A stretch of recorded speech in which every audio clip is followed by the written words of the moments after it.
नमस्कार, welcome to career 247। मैं हूं प्रशांत धवन। नाउ मैंने आपको पिछले कुछ हफ्तों में बताया था कि पाकिस्तान में जिस तरीके से रेडिकलाइजेशन फैल रही है और इनकी गवर्नमेंट भी काफी हद तक रेडिकल लोगों को सपोर्ट कर रही है, ये लोग इन द फ्यूचर बहुत सारे एंटी इंडिया स्टेप्स ले सकते हैं। अब हमने रिसेंटली देखा, कई सालों के बाद पाकिस्तान के सिटिंग आर्मी चीफ ने इंडिया के बारे में इतनी ज्यादा पॉइजनस बातें बोली है। नाउ जैसे कि आप लोग जानते हैं, पाकिस्तान में कहने को पीएम है, कहने को प्रेसिडेंट है, मगर असली पावर पाकिस्तान में इनके आर्मी चीफ के पास होती है। और रिसेंटली जब आसिम मुनीर इनके आर्मी चीफ, नाउ चाहे ऑनलाइन देखो, पाकिस्तानीज हो, इंडियंस हो, सब लोग मिलके इस आदमी का मजाक उड़ाते हैं, नंबर वन कहते हैं, वेरियस तरीके से इसका मजाक उड़ता है। रीजन अलग अलग है। इंडियंस इसको सीरियसली लेते नहीं है और पाकिस्तानी इस आदमी से इसलिए गुस्सा है क्योंकि वो लोग मानते हैं कि पाकिस्तान के आर्मी चीफ की वजह से ही इमरान खान, इनके सबसे बढ़िया ऑलराउंडर, आज के समय जेल में बंद है। मगर फिर भी हमको एक बात एक्सेप्ट करनी होगी, आसिम मुनीर का जितना भी मजाक उड़ाया जाए, he is an important person. ये पाकिस्तान की आर्मी को आज के समय कंट्रोल करते हैं, पूरे पाकिस्तान को ही कंट्रोल करते हैं। ये आज के आज अगर चाहे शहबाज शरीफ, नवाज शरीफ को प्लेन पे बिठाकर अगर पाकिस्तान से बाहर निकाल देना, कोई कुछ नहीं कर पाएगा। Everything is in his control और ये बात पाकिस्तानी भी जानते हैं। नाउ इतनी ज्यादा पावर वाला आदमी, एक ऐसा आदमी जो पूरे कंट्री को ही कंट्रोल करता है, एक शैडो डिक्टेटर की तरह, वो सामने आकर ये कहता है कि we are different from Hindus और बहुत सारी ऐसी अजीबोगरीब बातें करता है, तो ऑब्वियसली ये स्पीच वायरल होगा। और इसलिए हमने रिसेंटली देखा है कि पाकिस्तानी आर्मी चीफ आसिम मुनीर का जो टू नेशन वाला स्पीच है, ये वायरल हो चुका है। और इंडियंस पहली बार, कई इंडियंस देखो काफी यंग है, मैं खुद कभी कभी भूल जाता हूं, मैं मिलेनियल हूं, मैं 1990s में पैदा हुआ था। तो कई लोग जो सन 2000 में पैदा हुए हैं या फिर सन 2000 के बाद में पैदा हुए हैं, उन्हें एक्चुअली पता है नहीं कि जो लोग पाकिस्तान में पावर में हैं, उनकी मानसिकता क्या है, वो लोग सोचते कैसे हैं, वो लोग भारतीयों को कैसे देखते हैं और वो लोग खुद को कैसे देखते हैं। नाउ आसिम मुनीर ने रिसेंटली क्या क्या कहा है, ये मैं आपको दिखाना चाहता हूं। फिर एक बार को एनालिसिस करेंगे कि पाकिस्तान का सबसे ताकतवर आदमी अपने कंट्री को किस चीज के लिए तैयार कर रहा है। पाकिस्तान की कहानी अपने बच्चों को जो है आपने जरूर सुनानी है ताकि वो पाकिस्तान की कहानी ना भूलें। Well, our forefathers they thought that we are different from the Hindus in every possible aspect of life. Our religion is different, our customs are different, our traditions are different, our thoughts are different, our ambitions are different. That was the foundation of the two nation theory that was laid there. That we are two nations, we are not one nation. So because of that, our forefathers, they struggled, mounted that incessant struggle. Now ये again Pakistan का सबसे ताकतवर आदमी बात कर रहा है कि हम हिंदू से बिल्कुल अलग हैं, हमारी सोच अलग है, हम सब कुछ अलग है, हमारे जो टारगेट हैं, हमारे गोल्स हैं, वो भी अलग हैं। बट एक बार सोच कर देखो, पाकिस्तान में जो गिनती के 2% हिंदू बचे हैं आज के समय, इनकी आबादी में बताया जाता है 2% है, मोस्ट प्रोबेबली उससे भी कम ही है एक्चुअल नंबर्स। वो क्या फील कर रहे होंगे ये सब बातें सुनकर। बेसिकली आसिम मुनीर अपनी जनता को ये बता रहे हैं कि जो ये मुस्लिम पॉपुलेशन है पाकिस्तान की, जो ऑलरेडी डोमिनेट करती है हर जगह डेमोग्राफिक्स में, वो बिल्कुल अलग है इनकी थोड़ी बहुत माइनॉरिटीज से। और फिर ये आगे बार बार बोलते हैं कि अपने बच्चों को पाकिस्तान की स्टोरी बताओ। उनको कभी माइंड से ये बात निकलनी नहीं चाहिए कि दोनों लोग बिल्कुल अलग हैं। कभी उनके माइंड में ये ना आ जाए, एजुकेटेड होकर कभी वो ये ना समझ ले कि हम सब लोग इंडियन सब कॉन्टिनेंट को बिलोंग करते हैं, हजारों सालों से इकट्ठा रहे थे। हिस्ट्री में आप पढ़ लीजिए, हजारों सालों से यहाँ पे लोग इकट्ठा रहे थे। जब पार्टीशन हुआ था तो कई लोग इंडिया से यहाँ पर गए, कई लोग पाकिस्तान से यहाँ पर इंडिया में आए। ये सब हिस्टोरिकल फैक्ट्स हैं। पार्टीशन काफी हद तक ब्रिटिशर्स का पुश किया हुआ एक नैरेटिव भी था और साथ ही साथ मोहम्मद अली जिन्ना जैसा लीडर भी था जिसने कभी इंडियन सब कॉन्टिनेंट के फ्यूचर की सोची नहीं। बट सैड बात यह है कि अपने जनरेशन को यह बताने के बजाय कि हम पीसफुली कोएग्जिस्ट कर सकते हैं इंडिया के साथ, हम हजारों सालों से इकट्ठा रहे हैं, हमारी हिस्ट्री सेम है, कॉन्स्टेंटली इनकी आर्मी अपने बच्चों को, अपने लोगों को इंडोक्ट्रिनेट कर रही है कि हमेशा याद रखना कि तुम इनसे अलग हो। तुम्हारे गोल, अब गोल क्या अलग हैं, क्या मतलब हमारे गोल क्या है कि हमको $10 ट्रिलियन इकोनॉमी बनना है, हम मार्स मिशन, मून मिशन भेज रहे हैं। आई मीन गोल क्या होता है, everyone wants to do better. But काफी जरा चिंताजनक है कि पाकिस्तान की आर्मी इंश्योर करना चाहती है कि कभी भी पाकिस्तान की जो मेजॉरिटी पॉपुलेशन है ना, वो उस पुराने माइंडसेट से निकलकर जो एक्चुअल रियलिटी है, जो हजारों साल की हिस्ट्री है इस रीजन की, उसकी तरफ कभी ना देखे। To create this country. Our forefathers, they have sacrificed immensely, and we have sacrificed a lot for the creation of this country, and we know how to defend it. We know how to defend it. मतलब defend होता है कि हमें defend करना आता है, पर ये डिफंड कह रहे हैं यहाँ पे, सुनकर देखिए। Creation of this country, and we know how to defend it. अब आसिम मुनीर ने बोला है, कुछ सोच के ही बोला होगा। मतलब शायद ये बता रहे हैं अपनी जनता को कि हमको पता है कि दिवालिया कैसे करते हैं देश को। उसमें तो I don't really think anyone will really doubt them. They know how to do that properly. मगर अगर ये यहाँ पे थोड़ा सा एक्सेंट का भी इशू है, क्योंकि वैसे ये जो कह रहे हैं कि हम अलग हैं हर तरफ से हिंदू से, एक्सेंट के मामले में भी काफ़ी डिफरेंट है। आई मीन पाकिस्तानी एक्सेंट कहीं अलग ही जा रही है।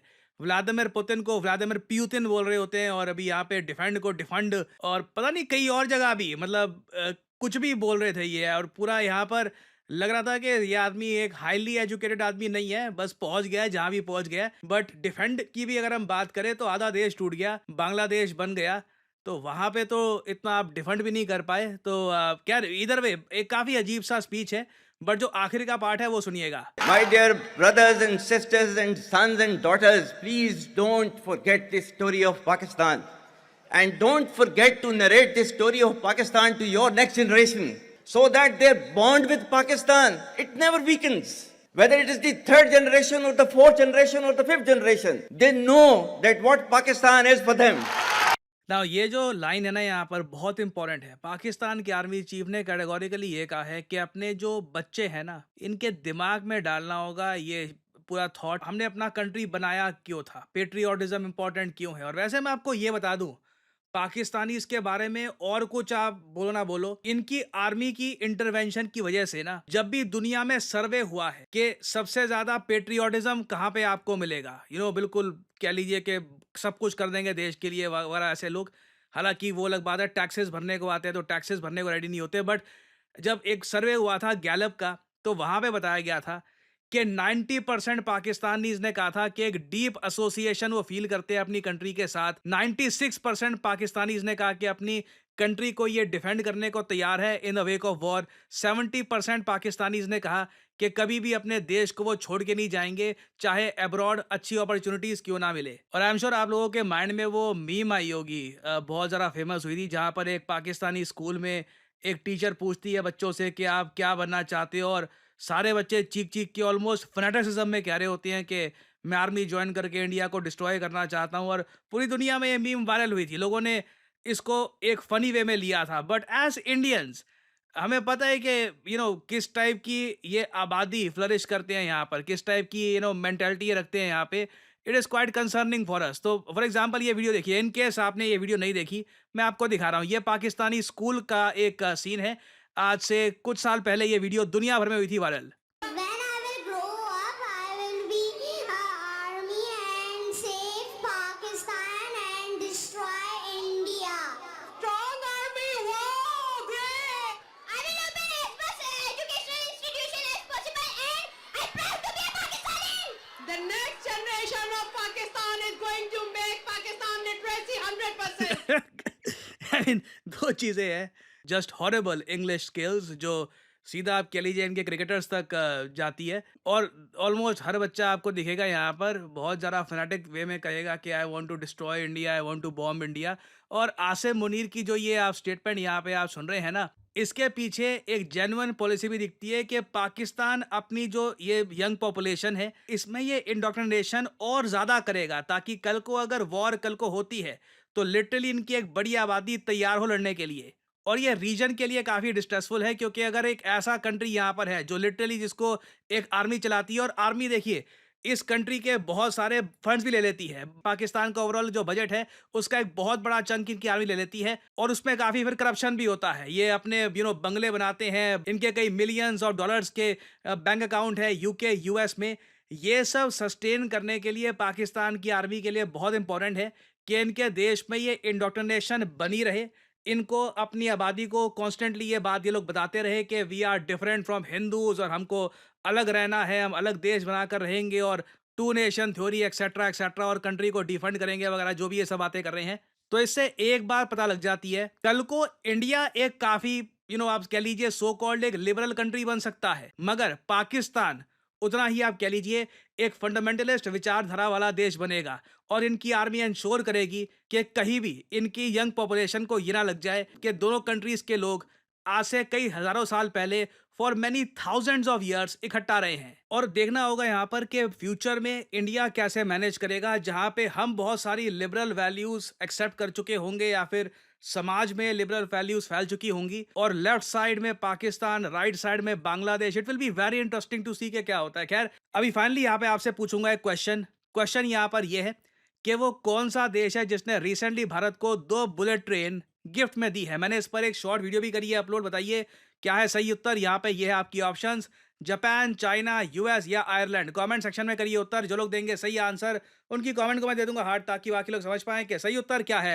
और फाइनली आप लोगों के लिए एक बहुत इंपॉर्टेंट जानकारी, डेटा एनालिटिक्स एक ऐसा करियर है जहां पर एंट्री लेवल पे आप आराम से 3 लाख से लेकर 6 लाख रुपए पर एनम कमा सकते हैं। और धीरे धीरे अगर आप प्रोग्रेस करते रहते हैं, अपनी स्किल आप इंप्रूव करते हैं, तो एक बार को 15 से लेकर 16 लाख के आसपास पर एनम भी आप अर्न कर सकते हैं with reasonable amount of experience. और भारत में कई स्टडीज हो चुकी हैं कि ओवरऑल भारत में 97,000 से भी ज्यादा डेटा एनालिस्ट और डेटा साइंस जॉब्स अवेलेबल हैं। और ये स्टडी तो खैर आज से कुछ साल पहले हुई थी। जो जॉब्स हैं आज के समय, इनकी क्वांटिटी काफी हद तक बढ़ चुकी है। और मैं आप सबको कहूंगा कि जो बात भी मैं यहाँ पर कह रहा हूं, data analytics as a career, data analytics कितना कमा सकते हैं, ये सब कुछ गूगल करके खुद चेक करना। क्योंकि प्रॉब्लम पता है क्या है, आज भी हमारे देश में जब एक व्यक्ति करियर के बारे में सोचता है तो सरकारी नौकरी या इंजीनियर या कुछ मतलब बेसिक जो फ्रंट लाइन ऑप्शंस है ना, उसके अलावा उसके माइंड में कुछ आता ही नहीं है। जबकि आज के समय आप अगर देखो, जो न्यू एज जॉब्स हैं, इनके लिए आपको अलग टाइप की स्किल्स चाहिए। और कई लोग हैं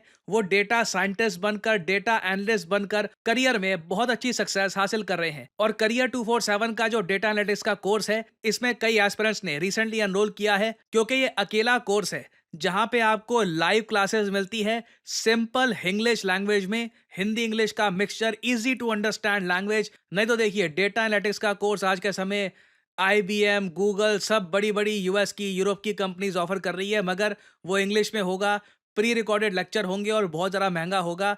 इंडिया में करियर 247 आपके लिए लेके आया है data analytics with generative AI course. याद रखिएगा, ये सिर्फ डेटा एनालिटिक्स कोर्स नहीं है, ये है data analytics with generative AI। हमारी फैकल्टी के पास ईयर्स ऑफ एक्सपीरियंस है इस फील्ड में। ये आपको ना सिर्फ डेटा एनालिस्ट की स्किल्स देंगे, साथ ही साथ आपको यही बताएंगे कि रेज्यूमे कैसे बनाना होता है, किस तरीके से बाद में आप जॉब हंटिंग कर सकते हैं, कैसे आप कंपनीज को अप्रोच कर सकते हैं, रेज्यूमे कैसे आप ऐसा बना सकते हैं कि कंपनीज जेन्युइनली फील करे कि you know what, I should hire this person. और ये डेटा एनालिटिक्स का कोर्स कंप्लीट करके आपको एक प्रॉपर सर्टिफिकेट मिलेगा। यहाँ पे आप देख पाएंगे सर्टिफिकेट, यहाँ पे साफ साफ लिखा होगा कि जो स्टैंडर्ड्स बना रखे हैं IT सेक्टर स्किल्स काउंसिल ने, उसके साथ ये कोर्स अलाइंड है, NASSCOM in collaboration with industry, approved by government. ये सारी बातें लिखी होंगी आपके सर्टिफिकेट में, और आप कॉन्फिडेंटली जा सकते हैं जॉब मार्केट में and start your career as a data analyst. तो करना आपको सिंपली क्या है, वीडियो के कमेंट सेक्शन में जाओ, यहाँ पे आपको लिंक मिल जाएगा आर डेटा एनालिटिक्स बैच। ये 19 अप्रैल से स्टार्ट होगा, इवनिंग बैच होगा, इवनिंग में आपकी क्लासेस होंगी। तो अगर आप एक जॉब भी कर रहे हैं, आप साथ में सुबह कॉलेज भी आपका, तब भी आराम से ये आप कोर्स कर सकते हैं। लिंक पर करिए क्लिक, यहाँ पे जो भी डिटेल्स हैं, अपना नाम, ईमेल ID, नंबर और of course discount code PD10 यहाँ पर डालना, ताकि आपको डिस्काउंट मिले। क्योंकि जो ये कोर्स का प्राइस है ये अराउंड 50 के आसपास है। अगर आप कोड डालते हो PD10 तो प्राइस काफ़ी ज़्यादा कम हो जाता है। अगर आप कोड नहीं डालोगे तो प्रॉब्लम आएगी। सो यहाँ पे आप कर दीजिए अप्लाई, और करियर 247 की टीम आपको करेगी कॉल। वहाँ पे जो भी आपके क्वेश्चंस हैं ये आप पूछ सकते हैं। और अगर आप एक करियर बिल्ड करना चाहते हैं in data analytics, then start with career 247 course. So इसी नोट के साथ ये है वीडियो का अंत। Thank you for listening, and as I always say, may the gods watch over you.